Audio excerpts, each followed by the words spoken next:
Hi, I'm Troy. Hi, I'm Alex. And this is Geek Tank.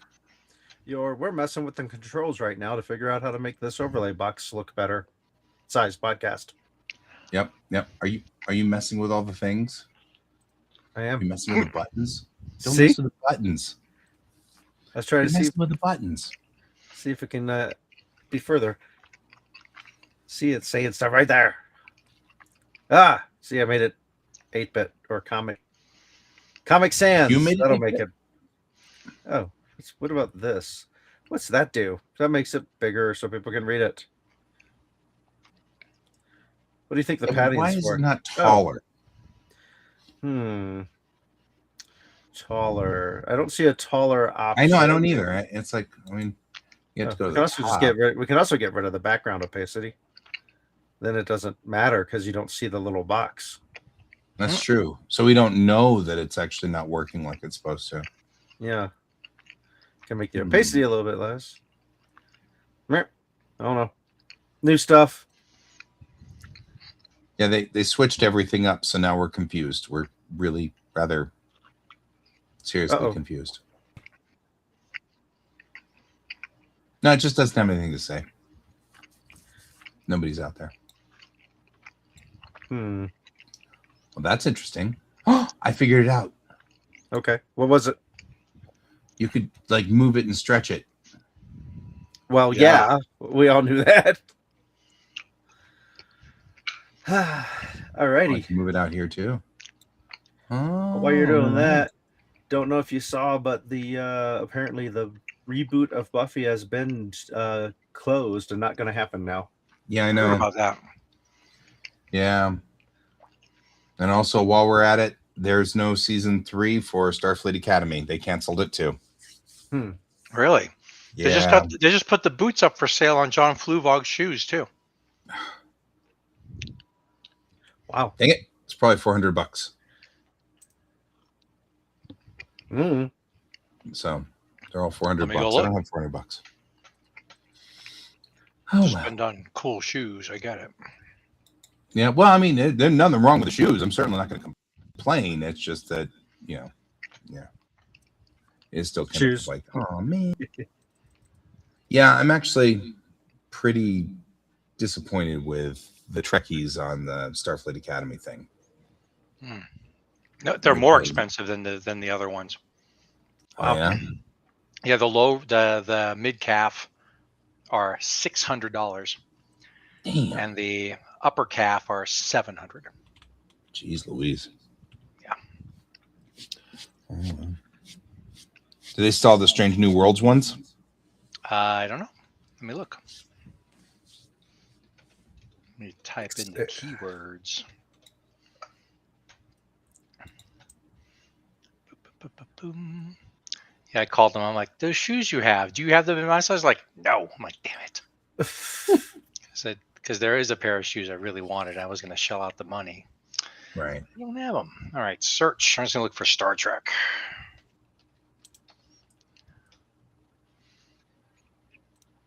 Yeah, the others are still available. Yeah. Oh, good. They're even available in like white or light gray. Mm-hmm. That's pretty cool. That's medical. That way the blood shows up better. Yeah, how much are they still?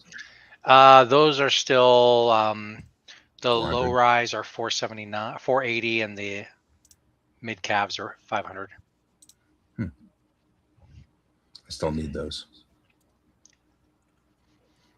I just have to figure it out. Yeah, but wanted to hang out with you guys for this time around. And also there's some news from last week.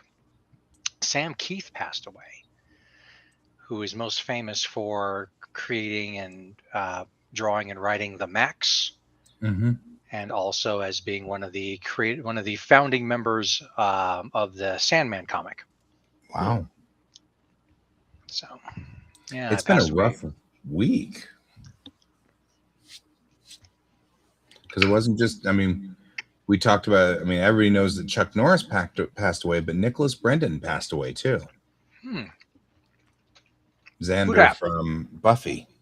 Oh, I did hear about that. hmm That's Yeah. going to make it hard for him to be in the remake if that ever comes back. The remake that's not being made.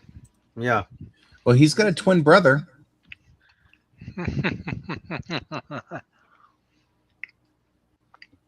Not everybody can say that. Right? We've got a spare. Quick, bring the spare in. You're echoing weird. I am echoing weird. I'm trying to figure that one out. I've got the weird configuration setup Oh, thing. it's getting worse. There we Yeah, go. 'cause I What? No. didn't notice it at first, and then it just seemed like it came out of nowhere. Yeah. I'm very echoey now. This isn't helping. Weird. Yeah. Time for me to go into configuration and start configurating, because this was, of course, naturally a night for this. Yeah. So Sam Keith passed away of complications from Lewy body dementia, which I'd never heard of before. Two similar and common subtypes of dementia with Lewy bodies and Parkinson's disease dementia.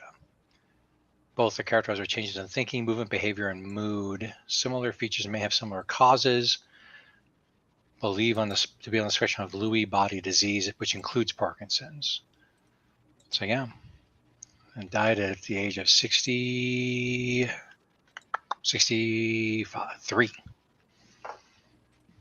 That's not even that old. Nope. That's 10 years from now for me. Nope. Yeah, so I've often I've got a DVD edition of the Max, as well as all the original comics, and it's like, oh man, not that I kept up with a lot of his work. A lot of the stuff I'm seeing on his Wikipedia, I'm like, I didn't know he did that. Mm-hmm. Wow. Oh, Keith wrote and illustrated the original hardcover graphic novel Arkham Asylum Madness. 2 weeks in the New York Times bestseller. Nice. I know. So, no, my views on Buffy are well documented at this point. Yeah. I did hear that they're doing trying to do Firefly a animation? Firefly animated. mm-hmm. Apparently, everything's set except for a streaming service picking them up. But all the actors are on board. They've got new writers. They've confirmed Joss Whedon is not going to be a part of it. Cool. Does he get any money from it anyway? That I don't Probably. know. Well, it depends on who's got those rights. I mean, if they're going to be, which I'm assuming Fox Disney doesn't, because that would be the platform, wouldn't it? So. And yeah, since they're looking for a platform, that means that's probably not it. Yeah, so I wonder who's got those rights. That's kind of weird. Yeah. I'm still echoing. Mm-hmm. This is the same problem I've had before, which is I have an external mic, and sometimes, for reasons that don't make sense, the microphone gets confused. Or microphone. Mm-hmm. So, other stuff. I've been playing a game called Menace that Doesn't one of take my a lot of kiddos time. recommended. Where is it? Let's try and look up if there's any information on it See if here. that makes it better. There we go. Yeah, it was. It's still technically kind of in the trial stage of being developed, but released to the public. It is a turn-based tactical game where you have squad leaders with squads, and you're trying and set in a futuristic universe where there's different planets and aliens and such, and you're trying to manage going out into a new area and deciding who you want to help and who you don't want to help. Mm-hmm. So it has consequences for when one planet's like, hey, these pirates are really bad, you should come help us, and the pirates are like, they're the bad ones.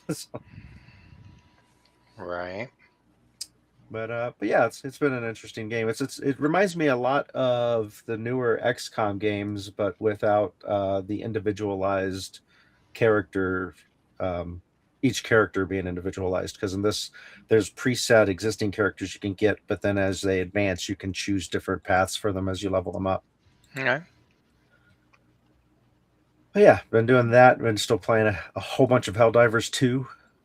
That's still got my interest. Right. The Crocono world, which I know is gigantic and everyone knows that. Everybody knows that. There's been some discussion among the top players and such of changing the opening rules slightly to make it a little more accessible for new players, so that way you don't just get your butt kicked right away. And it normally when you have an open board and there's nothing there, you're allowed to shoot for that 20, the hole in the center. The new proposal is that the very first shot has to be a valid shot, but not a 20. And so you have to leave your disc on the board somewhere where it's allowed to be. The second shot from your opponent has to hit your disc and not remove your disc from the board. That's the two changes in the rules. Now the variance is you're not allowed to get an open 20, but if you're taking the first shot and you can ricochet it off of a peg and get a 20, that's fine. And then if you're the second person shooting, if you can ricochet off of the opponent's disc and get a 20, as long as you don't remove that disc, that's fine. But the idea is to try to make the game a little more crowded on the board to begin with. So that way it's not just who can shoot the best open 20s out of the game. Right. But we're going to try it out this Thursday at the club and see how it plays and what people think of it. Cool. Yeah. So yeah, I've been playing Theatre Rhythm Final Bar Line, which is a console version or the console sequel to the Theatre Rhythm games that came out on 3DS years ago. And it's a Final Fantasy rhythm game. So you get chibi kind of characters from Final Fantasy, and you can level them up and you can give them items and stuff, and then you go on in and you play your rhythm game with a party, and with all these different Final Fantasy game songs. And this definitely has the deepest library of any of them, but it's I have to say that and I've spent a lot of time on the Final Bar Line. I mean, it is scratching that part of my brain that says, "Ooh, yay, numbers go up." But it's like it's on a controller now instead of the touch controls, which makes it weird to me. I think the touch controls were better for the game, but it's still fun. Still having a good time. Yeah, it's kind of weird little niche game. And then I'm also playing Terminator 2D No Fate. B-Dan had recommended it to me, and it is it's the Terminator 2 tie-in game you always wanted to play. It's 2D, it's a little bit Contra, it's a little bit Blackthorn. It's a lot of fun. Relatively short. You only have one life, but you get, a life bar, so you can take a few hits, usually. And then, and of course, like as in many kind of movie tie-in games, it's a little bit fast and loose sometimes. Like the get clothes, boots, and motorcycle level is definitely a giant bar with lots of dudes coming to get some from Naked Terminator. But they also add some like extra stuff too. That's kind of cool. I haven't played all the way through story mode yet. Or no, I just finished story mode. So there's a couple branching paths you can take once you beat story mode. Like, what happens if you kill Miles Dyson instead of letting him live, or what happens if you don't reprogram the Terminator? So.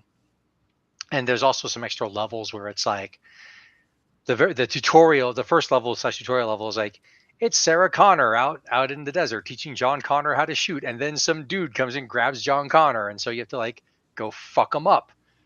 And then it's like, and then Sarah's like, I'm gonna go fuck up Cyberdyne Systems, and so then you play through a level or two of her doing that, and then of course she gets captured, and that's now why she's in the mental prison later on in the movie. And there's even like a couple of levels where it's like, you're John Connor, and obviously as the leader of the resistance or the human resistance, you're gonna go out and kill a bunch of shit. But it's still pretty fun. And then but yeah, no, it's like really cool. Check out the trailer sometime. Like there's a part of the thing in the trailer where like the what's it called? The semi truck or tow truck, goes crashing down on the thing, and it totally would be done in mode 7 in SNES days. And I'm like, that's cool. The only problem I have with it, the only real problem I have with it is just I played it. I almost beat it on like no problemo, the normal difficulty, and I was like, okay, well, I ran out of continues. I got to go. I want to go through it again, but I'm going to play it on easy money, the easy mode, because I'm like, okay, well, the character enemies have fewer hit points and all that, and there's even fewer enemies. I noticed there's like different enemy placement too, a little bit, but when you're naked Terminator, it takes 2 hits to kill a dude. I'm like, no, I've seen Terminator. It's one shot kills all the way. Mm-hmm. One thing I thought was kind of cool though is that though Sarah and John have hit points, and so does like if you're riding the motorcycle can get destroyed or whatever. Terminator cannot be killed by damage, but every time there's a timer. And every time you get hit as a Terminator, you lose 5 seconds off the timer. Yeah. It's kind of cool. But it's like, yeah, I'm like, even on easy mode, it takes two hits to kill barroom mooks. I'm like, no. 1 hit all the way. I actually would have thought it was really funny if it because when I first entered the stage and doing a thing, it's like the guy's like, I can't let you take the man's boots, or the man's ride, son. But he doesn't say that in the game. He's like, you're scaring away all my customers, whatever. But it's like, it's like he's got a big old life bar, and it would have been great if you like walk, and it just goes, but it does not. Which is too bad. But no, it's fun. There's swearing in it, which of course means it's definitely not a 90s SNES game. But yeah, it's cool. I got it through GameFly, the game rental service that I subscribe to still after all these years. But I'm playing it. I'm like, I don't see this game being worth $60. It's cool, but it ain't $60 worth of cool, which I think is what MSRP is. So, Right. It's probably just because of the rarity, I guess. It came out back in December. Oh, that's strange. Yeah. It's a new game. And one of my buddies who works at Best Buy, he was like, I saw that come through our store. I was like, what the hell is this? And I'm like, well, this is what it is. I showed him the trailer. He's like, yep, there's naked Terminator just walking around. Yeah, that was cool. And then Kiddo and I have started watching Stranger Things. Oh, nice. They're liking it. We're only a few episodes into the first season. No biggie. Mm-hmm. That's pretty cool. Is it full of jump scares? It's full of jump scares, isn't it? Sometimes. Yeah. I really want to see Stranger Things, but I really need to brace myself for it, Yeah, I'm cognizant. In one of the later seasons, there's I guess I still don't want to spoil it because you might watch it. There's in flashbacks It doesn't for matter. the main character, for like the character 11 in the lab and stuff, there is a character who's like an orderly, and like he's who I picture playing Oswald in the movie version of our game.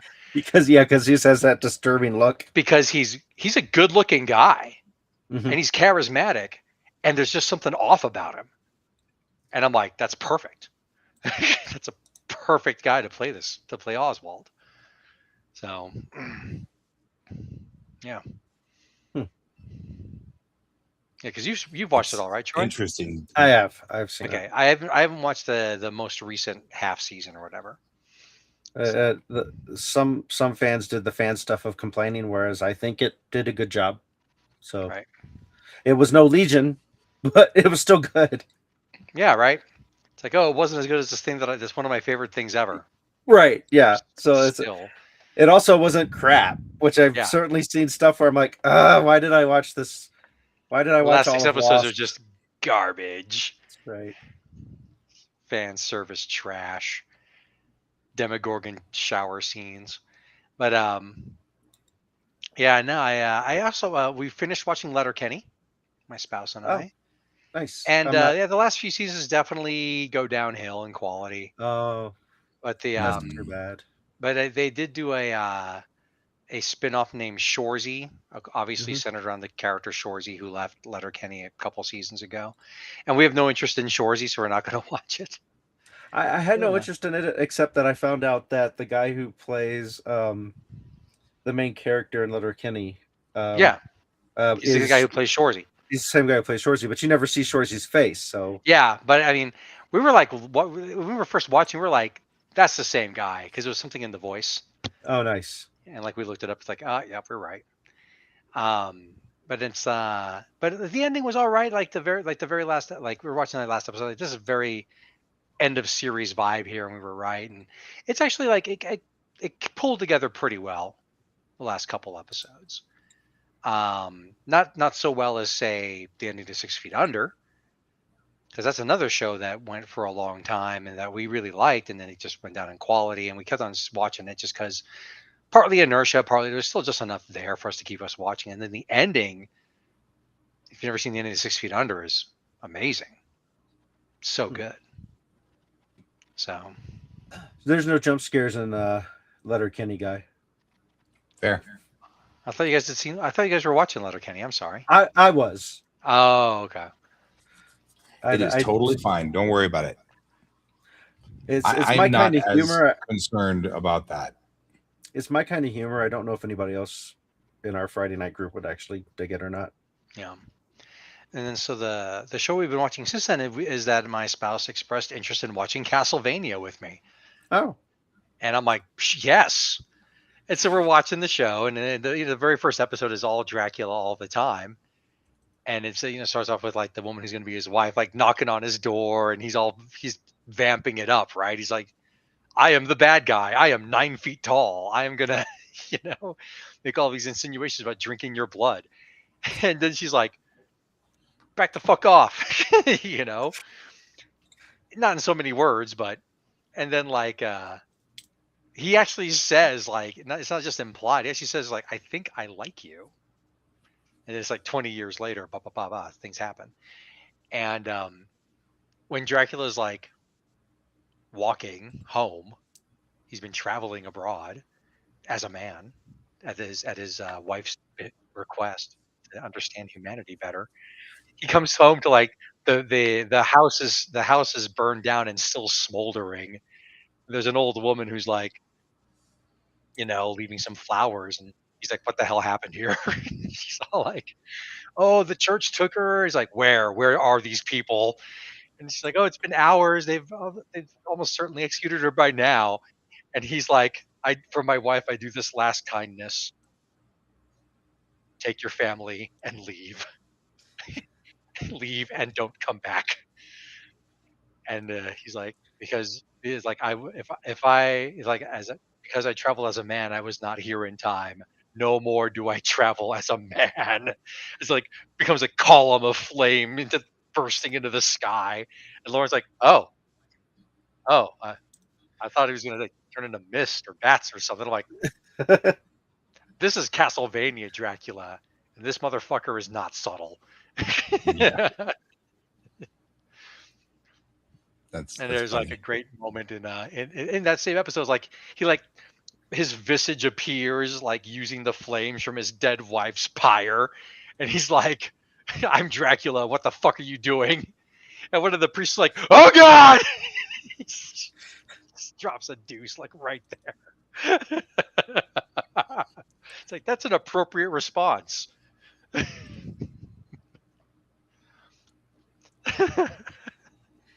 It's good stuff. You know what's also a correct response, though? Mm-hmm. I do. Your mom. to tell you the Geek Tank is sponsored by Kieran Games, Geekway Homes, and your mom. Guy's echoey voice. I And mean, your my echoey mom. voice. Oh no, y'all lost a sponsor. Yeah, They had to back out. which is Okay. fine. Totally understandable. I can move stuff around. Well, it's less for us to say. Truth. Yeah, so that's really cool. You know, we the first and second seasons are really just one story arc, and so we are around episode 5 or 6, and it's good stuff. Oh yeah. Oh, we also watched as part of our anniversary tide, we watched Frankenstein, Del Toro's Frankenstein in the theater. And I know it's a Netflix thing, and we're kind of like, oh, let's watch it in the theater. Why not? You know, it's not too expensive. Blah blah blah. And I always forget, and I can't understand why I forget, but I always forget that Guillermo del Toro makes beautiful movies. If nothing else, everything he makes is just gorgeous. And watching it, you know, I mean, they always make changes to Frankenstein. There's always like a couple who get like edited out because who cares, Right. you know, and such. And he added some stuff. I'm pretty sure he added some stuff. I haven't read Frankenstein legit in a while, but he added some stuff. So it's definitely Guillermo del Toro's daddy issues Frankenstein, Hmm. and it's cool. It is Yeah. really well done. So it is a Netflix production. It's streaming on Netflix. Everyone should watch it. So, especially as we continue to wrestle with the fundamental questions that Frankenstein offers us, I turn on an extra light.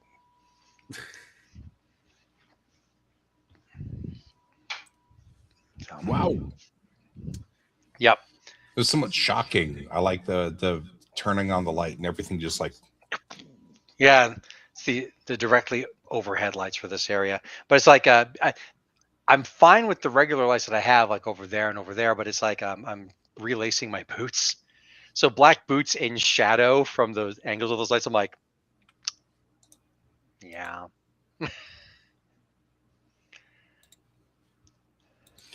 yeah. Yeah. What else is happening? So Those geeky stuff's happening, fellas. Hmm. yeah. Let's see. Been watching. Speaking of Legion, 2 of the 3 kids have given it a try, and they're digging it. And we just got a couple of episodes into season 2. Nice. So She was saying 2 out of 3 Fluor kids give it a thumbs up. yeah, the third hasn't even tried it. Yeah. Yeah, Legion's one of those shows I definitely want to own physical copies of. Yeah, and last I checked, they had not released a collected volume of it. You have to get each season separately, which is really irritating. Yeah. It's like I saw that with Crazy Ex-Girlfriend too. Did you finish that? No, it went off of Netflix before we could finish it. So we dang. got about halfway through. So, but it's the kind of thing that like I like it enough, and the seasons are actually cheap enough. There's only 4 of them that I'm like, nah. I actually just picked up the first season, sort of rewatching it. Yeah, I definitely enjoyed that show. I was watching it at the same time that I was watching Zoe's Extraordinary Playlist, which is like a softer version of it.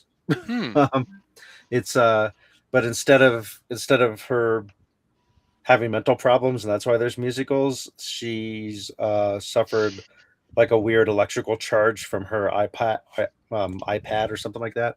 iPod, that's the word I'm looking for. And so now things just turn into musicals around her. Gotcha.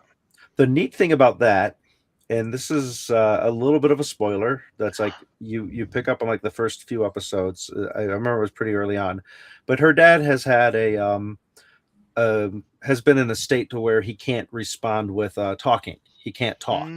Okay. And so communication with him, and he can't really like write or draw or communicate, period. And it's been going on for a while. After this thing happens to her, though, because things trigger as musicals, he can communicate with her, but through musical, Oh, okay. which I thought was really nifty the way they played that out. Yeah. Yeah, it's pretty cool. Cool. The coolest thing in that, and this is one of those where only if somebody watches all of it will this be anything of a spoiler, and they might even miss it. There was an actor who left the show after being in like a couple of seasons, and they wrote the character out where the character's like, "Oh, I got these great opportunities now. I'm moving off to another city in another state. Bye." Sure. Off they go. And then they bring the character back, but it's a different actor. And the main character's like, "No, you're not him. You don't look anything like him." And all the other characters are like, "No, that's totally him. What's wrong with you?" Is this in Crazy Ex-Girlfriend or Zoe's? Zoe's Extraordinary Playlist. Okay. I think it's Zoe's. Well, there's a character who leaves, like in season You're right. I got them mixed up. They're so similar. Yeah, that's it. That character comes back. Oh, that's too bad. I was hoping we'd never see him again. Well, you never see that actor again. Well, and the character does change. So the character does have a character arc that kind of explains why they're a different person. It just does because they do act different than the other character did. Okay. They're much more tolerable than that character. I liked him. I liked him as a character, and I actually liked his whole arc of being obnoxious and then kind of realizing that he was like toxic and stuff. And like when he like leaves, like when he gets onto the escalator into the airport, like I paused and looked at my partner. I'm like, I wish him nothing but the best. I hope I never see him again in this show. Because I wish him nothing but the best. And being back in the show is not the best. No. For that character. No.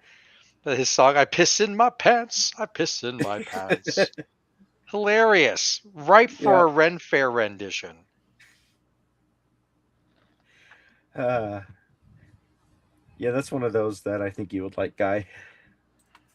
I think I saw the first episode of it, and I did like it.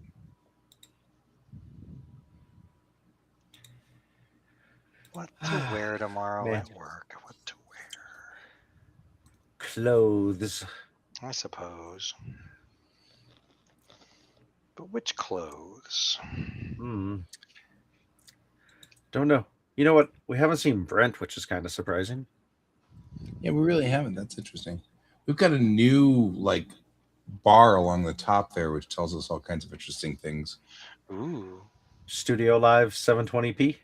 Yeah, and then next to it's our time, and then next to that's the viewers. So as before, it was overload. We have one viewer on YouTube. It looks like. What? Hello, one viewer on YouTube. Whoever you are. Whoever you are. Yeah.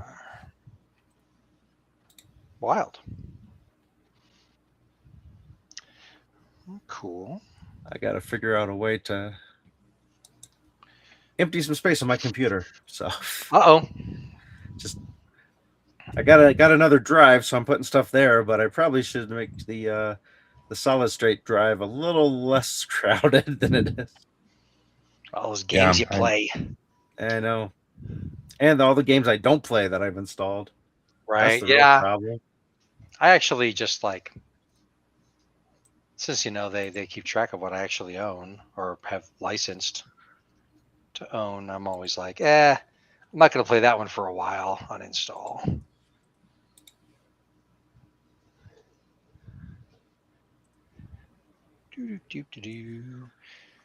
Yeah.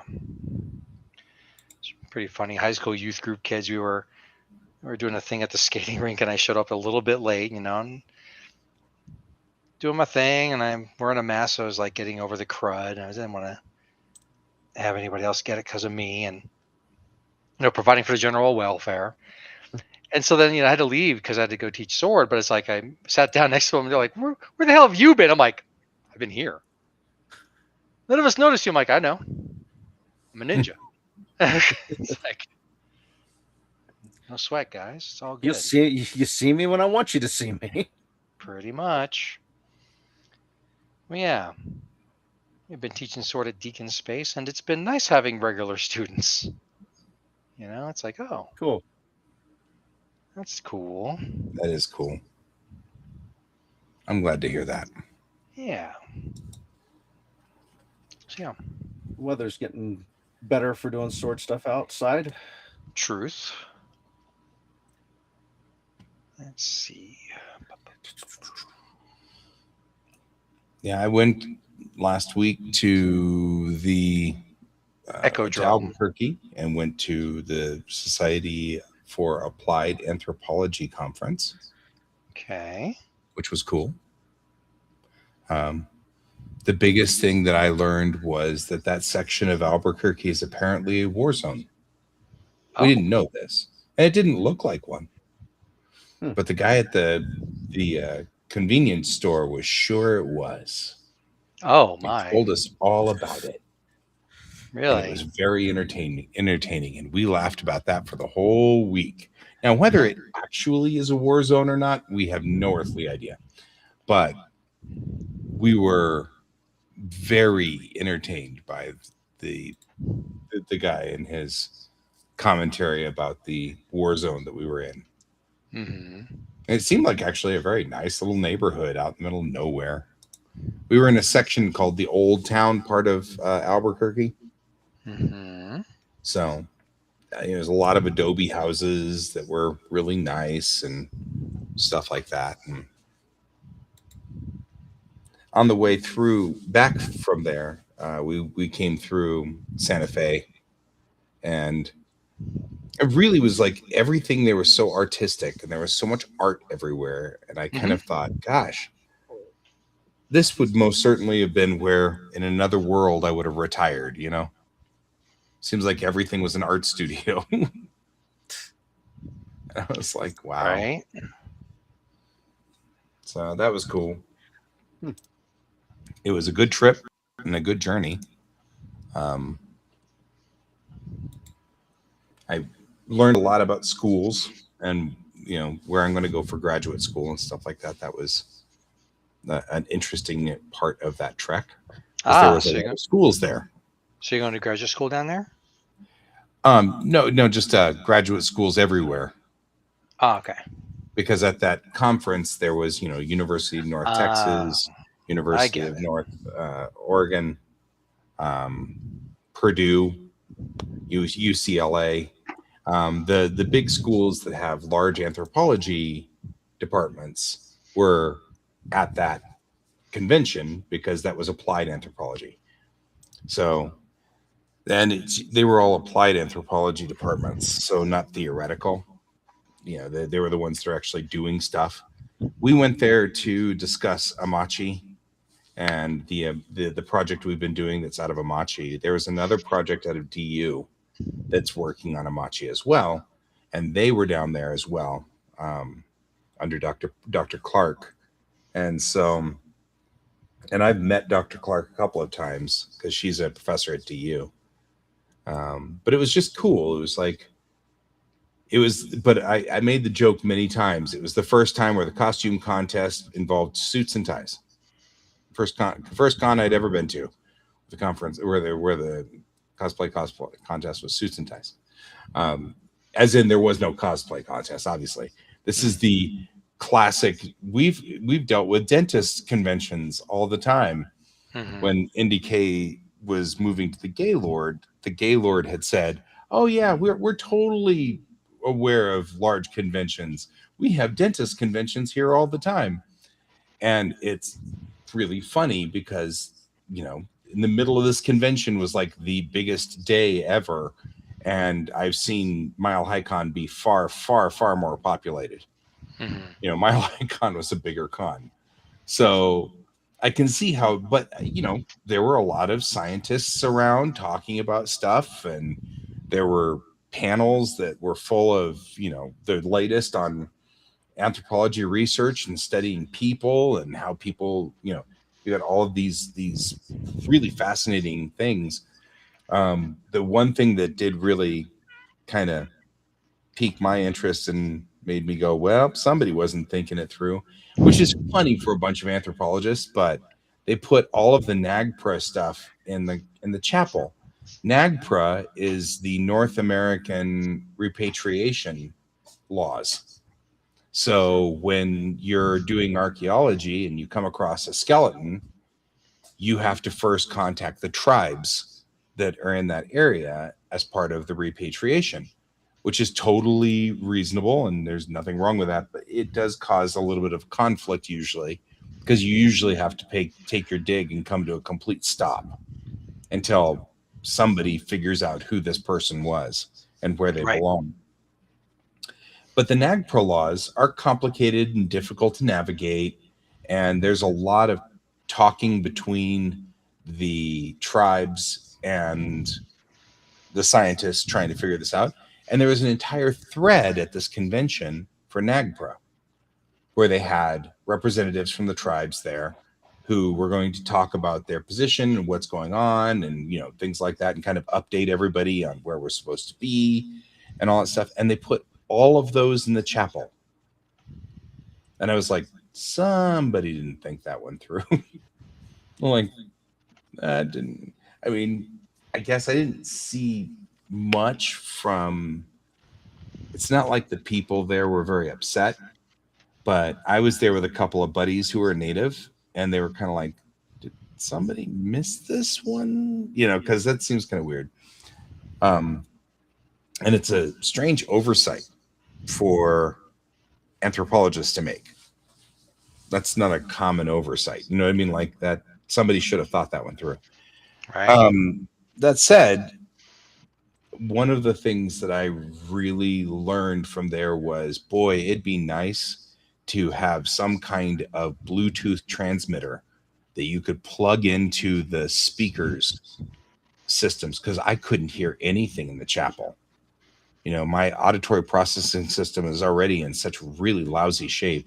I couldn't hear anything because it was echoing off of the high vaulted ceilings and echoing off of the walls, and I just couldn't hear anything. And I remember every time I've gone and visited a church, that's always been my problem, is that the auditory systems echoes, you know, because the churches are beautiful, but they're also typically high ceilings, and you know, and so all those rough, hard walls means I'm hearing all the echoes sound just like me talking right now. I was gonna say, like, you brought it with you. I brought it with me. That's what happened. I brought the echo back. Anyway, but yeah, I was thinking it'd be cool if there was some way for me to just wear my headphones and plug the headphones into the you know, the auditory audio system. And then I thought about that and I was like, this would be actually pretty wicked if there was a way you could just make a broadcasting Bluetooth item. And there is a system out there, but it's not quite what we're looking for. It's for hearing aids. But I was like, man, it'd be cool if you could just have dial-in Bluetooth. You know, just put it up on the board behind you. You know, the Bluetooth code for this is, you know, Tim1, and the code is 1234. You know, and then you just take your headphones and connect to it, or your phone and connect to it, and then it would transmit to your phone. There'd be a way to transmit. We talked about this a lot while we were there, and we were talking because I happened to be in the neurodivergent Airbnb, not intentional, but everybody at the Airbnb was on spectrum. And so all of us were sitting there going, what was the deal? We couldn't hear anything. Did anybody get notes? We were all like trying to figure out what happened because nobody could hear in these panels. And even in the large panel rooms, we still couldn't hear. And I thought that'd be a relatively simple and easy fix for neurodivergence. So I don't know why I'm echoing. I don't know what the story is. Something about this new system is not done.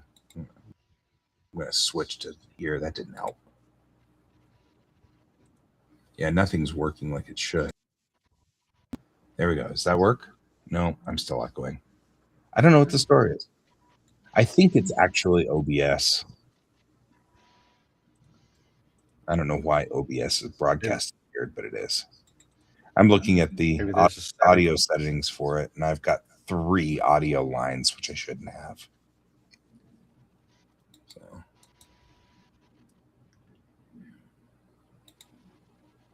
better? No, still there. Feels like it's coming in through here. No, that's still making me echo. I don't know. Sorry, guys. I have no earthly idea why we're having this problem. On the other hand, going to Albuquerque was a lot of fun. I enjoyed it. It was cool to be on a road trip with a bunch of anthropologists. I mean, I know that sounds strange, but a van full of anthropologists is actually kind of a fun time for me. We were all talking about how to solve all the world's problems, you know? That's kind of what anthropologists do. So we were kind of into that. We thought that was cool. But they were anthropologist solutions, which means just kill everybody. That's exactly what we do. Yeah, because the problem's people, and you solve people by killing them, right? Exactly. So, I mean, you got it right there. That's why I joined anthropology. Yeah, I know. Mass You're so destruction. bloodthirsty. Yeah. I've always been kind of bloodthirsty. Yeah. It's a sad but true fact. So, yeah. Yeah. Cool. So I'm still avoiding new Magic stuff. Saw they released Teenage Mutant Ninja Turtles now. Yep. So yeah, and we're gonna get Usagi at some point here soon too. I'm not going to be able to turn down Usagi. You will when you see the price tag. Yeah, I'll turn down Usagi at the price tag. Yeah, the price of just pre-built commander decks is just crazy the way it's jumped. It's like it's no longer about it being an affordable game people can play. Nope. Of course, it's been a while since then, but still. Yeah, it's been getting worse over the last few years. Yeah. Yeah. Yep. Back in my day, you could play Magic for $5. Now, the weirdest thing about this increased release schedule to me is that I know, and I'm not clued into the Magic scene like I used to be, but I have heard through the grapevine about, oh yeah, this card's rules text it went to print incorrect, and so it's like, okay, so now like it reads on Arena and online as correct, and then of course everyone has to like figure it out. Errata the card. Like it's the 90s. It's like, good job. Yeah. And it's not anything that's a really big difference. Like, oh, like this card's missing flying. It should have flying. But it's like one of those subtle, like, oh, where the comma lands makes the card play differently kind of things. Yeah. Well, I know we only have 7 minutes left, but Guy, I would like you to expound upon your disappointment in the Star Trek fan base and the Strange New Worlds only getting 2 seasons. Oh. So there has been a lot of negative chatter every time anybody posts anything about Starfleet Academy. So any post that comes up would get slammed with, this show sucks, this is the worst show ever, this is the end of Star Trek, and everything like that. To the point where I noticed that people who were pro Starfleet Academy would just not post anymore, which turned every post coming out from Star Trek, the official output, into just a hate fest every time.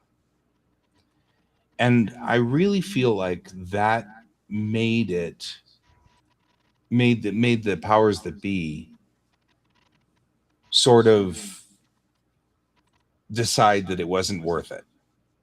You know, they could only hear the negative voices. They could only hear the people who were complaining about it.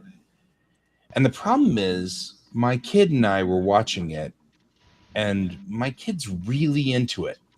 For the first time, they've got a Star Trek that they're really getting into, their own Star Trek. And yeah, it is kind of Star Trek 90210.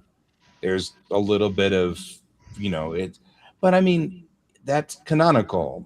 If you hear any one of the Star Trek captains talk about their time in the Academy, they had a whole bunch of romances with all these people, and wild stuff happened, and they did crazy games and things like. So yeah, it's Yes, like kind of Starfleet stupid. College. Yeah, duh. Yeah, it's Starfleet College. So what did you expect? But the thing is that kiddo really, really is enjoying it. And I'm like, finally we had a Star Trek where my kid was actually feeling a little bit of ownership on this. And the fans that didn't like it ended up killing it. And I'm like, it's the same thing was happening with Acolyte. Kiddo really liked Acolyte. I really liked Acolyte. But the fans were so toxic. And I'm pretty sure that Paramount would be smart enough not to let that do the. But I remember when Enterprise went down, Berman came on and said, yeah, Star Trek's getting fatigued. It needs time to rest. And that was what Berman said. And when Academy came out, I said, hey guys, stop crapping on this show, because I know you guys think that what's going to happen is you'll kill Academy and they'll make whatever show you think is the perfect Star Trek. And that's not going to happen. They're going to kill Academy and then decide the Star Trek needs to rest again. And they're going to kill the show and we won't get anything else. Right now, there's no new Star Trek, because Strange New Worlds is done and that's over. And Academy had just got canceled. So at the moment, we don't know what there's going to be any future Star Trek at all. We may be done. And that may be what they just did. And I'm so disappointed in the Trekkies that couldn't keep their mouths shut. They had to get onto every thread and say how much they hated it and how woke it was and how stupid it was and all of this crap. And it frustrates me because I enjoyed it. And I'm getting tired of people coming onto a show and saying, I don't like this show, so I'm going to do everything in my power to destroy it. Yep. Because it's like, I like that show. Yeah. Yep. And if you said you liked that show, they told you were an idiot. Like, it was extremely toxic. Now, Star Trek fans have been argumentative since the very beginning, but it's always been, we're on the same side. And we were arguing over, how many millicochrans the Enterprise D's warp engine ran under. Sure. It was always something that you're just like running on something where nobody understands what you're talking about. But the argument is about, well, it's actually 49. No, it's not. It's 52, because in episode whatever, Geordi said that, and you got these people, and that's normal for Star Trek fans. But this, I hate the show. The show is woke and stupid. And if you hate the show, you're an idiot too. Kind of crap is so new and toxic. And I'm just so disappointed. I'm disappointed in them. Yeah. I'm disappointed that Trekkies have gone in this path, have gone this way. Yeah, there's Innuendo Studios, I think, published some video essays on like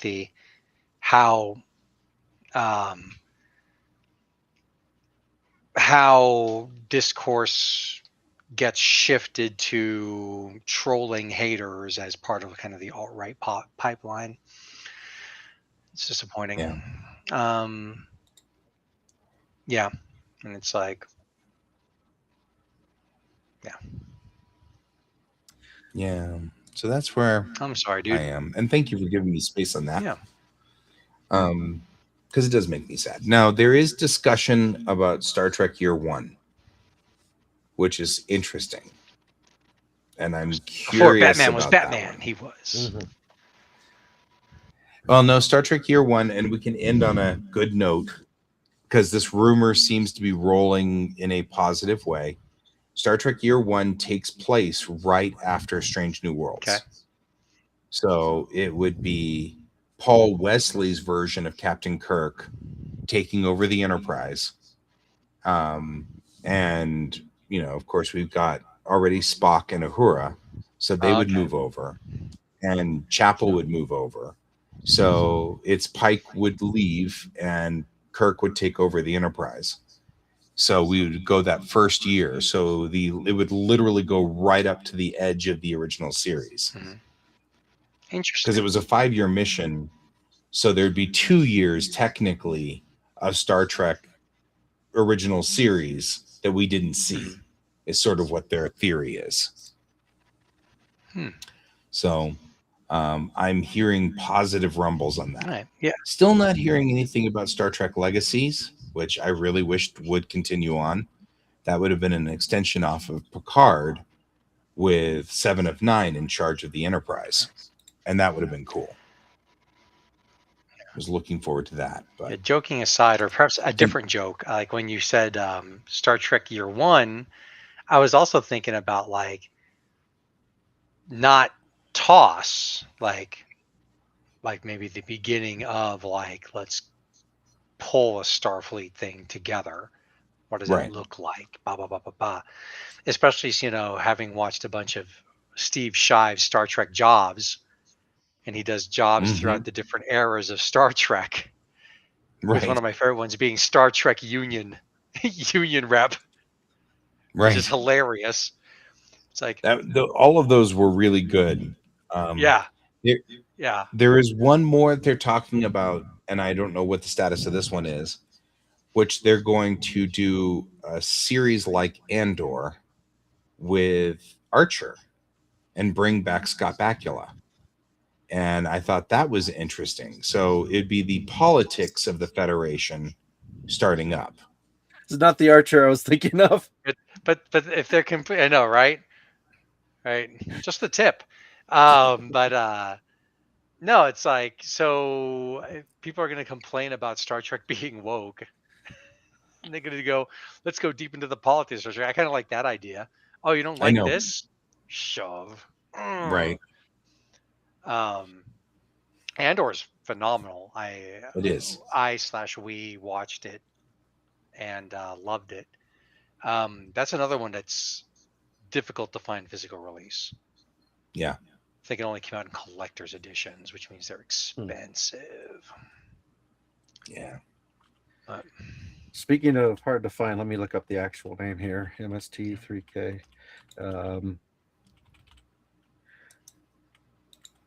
Yeah, Starfort. So there was originally, when MST3K was made, it was kept on VHS tapes because it was a public access show that was shown. And so the only record of them was these VHS tapes. And a bunch of them went missing forever. And till now, one of them was found, Star Force Fugitive Alien 2, and it's from back in the old days, the real old days. So it's not shined and polished at all for their opening and such. Right, yeah. But you can look it up for free on YouTube and watch the whole thing.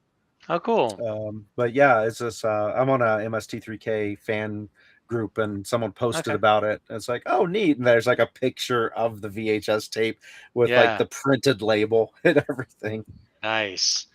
Yeah. And before we I like MST3K, but like, to me, it's mostly like what I put on in the background whenever I'm watching it. But they're the most recent stuff I've watched, which I know is years old at this point, was the stuff they did for Netflix. Yeah. And a couple of those are like actually really good, like really good episodes. I was like, I got to actually sit down and watch this. I'm like liking these jokes. But some of them are just dog turds, which, that's MST3K. Yep. It's kind of the point. There on that, I just wanted to make sure I catch this in before we decide we're closing the show, because on this note, I had just heard while I was in Albuquerque that one of the golden unicorns of science fiction, which is old episodes of the original Doctor Who. Yep. The first Doctor and second Doctor, there's a lot of the videos that were missing, because Taped back over. in those days they would destroy them, and apparently we found more somewhere. Transmissions so- bouncing off of Jupiter. Yeah, I mean, it's like I find that fascinating, if nothing else, just because that means they're restoring them, putting them back together again, and that's great news for the Whovians. So always a plus on that one. I mean, that's never been really kind of my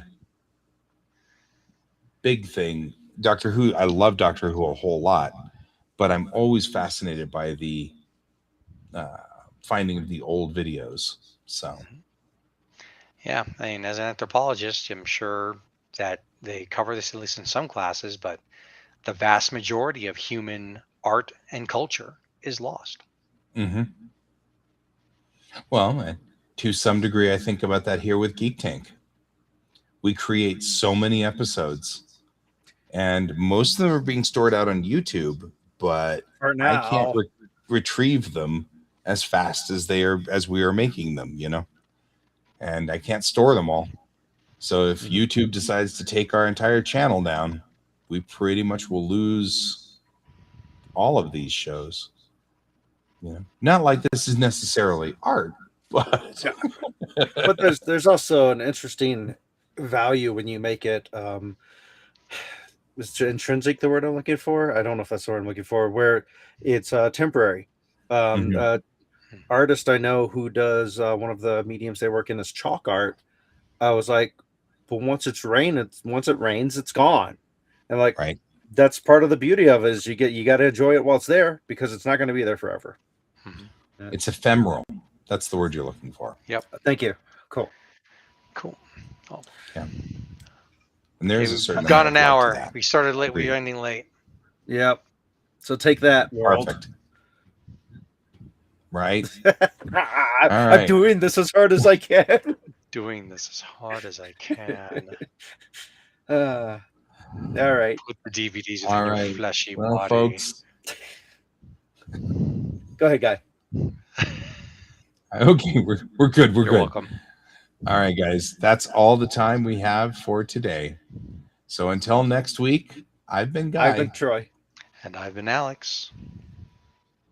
And this is Geek Tank.